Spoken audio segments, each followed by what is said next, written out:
ఇంకో పక్కన ఈరోజు మీరు ఒకసారి చూస్తే ఎక్కడ చూసినా గంజాయి పంట బాధేస్తుంది. డ్రగ్స్, పిల్లలు ఏమైపోతారో అని ఆందోళన కలుగుతుంది. ఎప్పుడైతే డ్రగ్స్ తీసుకున్న వ్యక్తి, గంజాయి తీసుకున్న వ్యక్తికి భార్య తల్లికి వ్యత్యాసం తెలియదు. వాళ్ళలో ఒక దుర్మార్గులు వస్తారు. అలాంటిది రాష్ట్రంలో గంజాయి రాజధానిగా విశాఖపట్నాన్ని చేసి ఎక్కడ చూసినా పంట పండించే పరిస్థితికి వచ్చారు. 5 ఏళ్లుగా ఒక్కసారి కూడా యాక్షన్ తీసుకోలేదు. పోరాడితే కేసులు పెట్టారు. ఈరోజు నేను చెప్తున్నా, ఎవడైనా సరే గంజాయి కానీ ఎక్కడన్నా పండించిన గంజాయి తెచ్చి అమ్మినా అదే మీకు చివరి రోజున మరొకసారి హెచ్చరిస్తున్నా. డ్రోన్స్ పెట్టాను, ఎక్కడికక్కడ డ్రోన్లన్నీ చూస్తున్నాయి. దానికి కూడా పేరు డేగా అని పెట్టా, ఈగలని పేరు పెట్టా. రాష్ట్రం మొత్తం డేగ కన్ను పెట్టాం.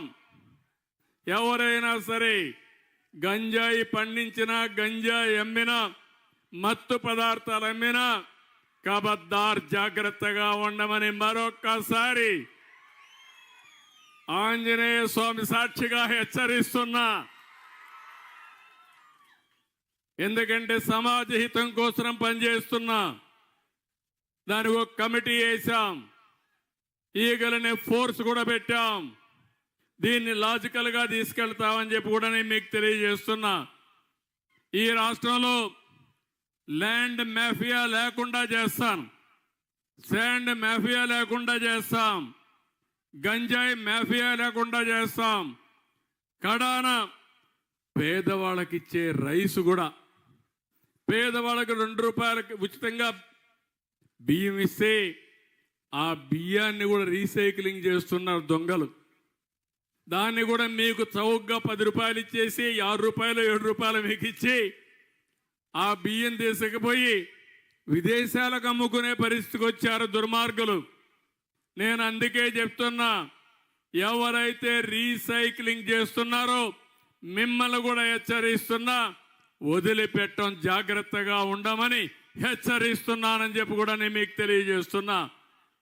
పేదవాళ్ళు కొంతమంది ఆ బియ్యం తినే అలవాటు లేదు కాబట్టి పోతే పోయిందని మీరు అనుకుంటున్నారు, కానీ కొంతమంది దుర్మార్గులు తయారవుతున్నారు. దీనిపైన కూడా ఆలోచిస్తున్నా.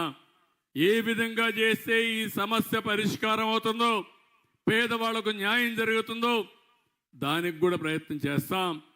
ఎక్కడ చూసినా మాఫియాల రాజ్యంగా తయారైపోయింది, దోపిడీ రాజ్యంగా ముందుకు పోయారు. ఇవన్నీ ప్రక్షాళన చేయడానికి కొంత సమయం పడతా ఉంది. ఇంకో పక్కన చెత్త మీద పన్నేశారు. 83 లక్షల